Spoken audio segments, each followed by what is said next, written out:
G'day, car enthusiasts! Remember back in the good old days when you'd chuck another shrimp on the Barbie and your biggest worry was whether your neighbor's Commodore was faster than your Falcon?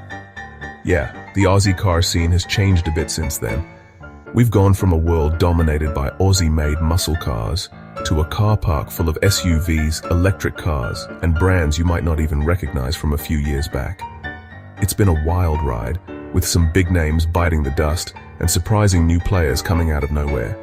So, buckle up as we take a trip down memory lane, revisiting the highs and lows of the Aussie car market over the past 20 years. We'll see who came out on top, who crashed and burned, and what these changes say about us Aussies and our ever-evolving love affair with cars. Get ready for some serious nostalgia because we're going back to the early 2000s when life was simpler and Holdens were, well, everywhere. The year is 2002. Steve Waugh is smashing it in the cricket. Shannon Noll is topping the charts. And the biggest question on everyone's mind is, Holden or Ford? Those were the days. Back then, the Aussie car market was a two-horse race. Holden and Ford reigned supreme with their iconic Commodore and Falcon models battling it out for top spot. You couldn't drive down the street without seeing a VY Commodore SS or a BA Falcon XR6. These Aussie-built beasts were more than just cars. They were a symbol of national pride. But even back then, cracks were starting to show. The reliable Toyota Corolla was gaining popularity, especially with families, and whispers of these newfangled SUVs started to circulate. Little did we know, these whispers would soon turn into a roar that would change the Aussie car landscape forever. Stay tuned as we head into the 2010s, where things start to get really interesting. The 2010s saw a seismic shift in the Aussie car market.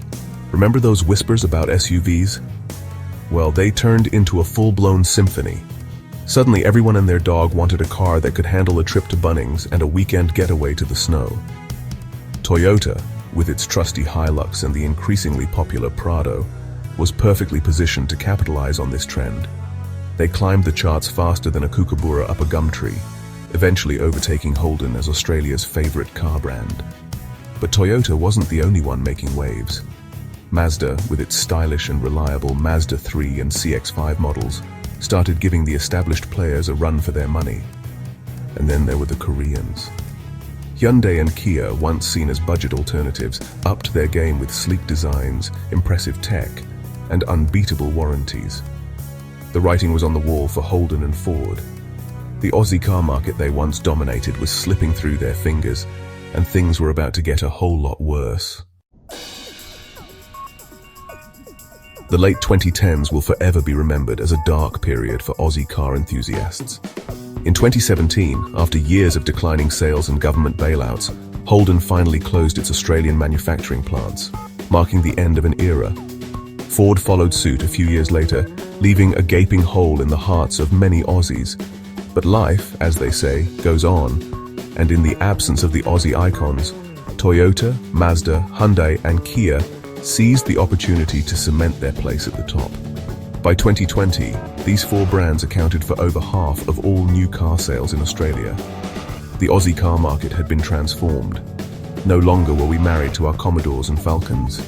We'd embraced practicality, reliability, and, dare we say it, a bit of foreign flair. But hold on to your hats, folks, because the ride's not over yet. The 2020s have brought a whole new wave of disruptors, and they're not slowing down for anyone. Fast forward to 2024, and the Aussie car market is almost unrecognizable from 2 decades ago. Electric vehicles, or EVs, are no longer a futuristic fantasy.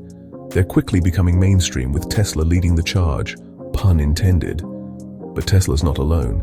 Chinese brands like MG and BYD have burst onto the scene with affordable and honestly, surprisingly good quality EVs, giving the established players a serious run for their money. And remember those SUVs we mentioned earlier? They're now the undisputed kings of the road, with families and adventurers alike ditching their sedans and hatches for the extra space and rugged appeal of a high-riding wagon.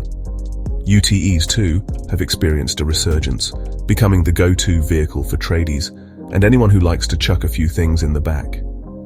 This shift towards SUVs, utes, and EVs tells us a lot about how Aussie lifestyles and preferences have changed. We're more adventurous, more environmentally conscious, and more practical than ever before.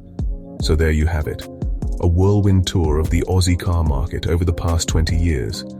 It's been a period of dramatic transformation, with the rise and fall of iconic brands, the emergence of new players, and a fundamental shift in what Aussies want from their cars.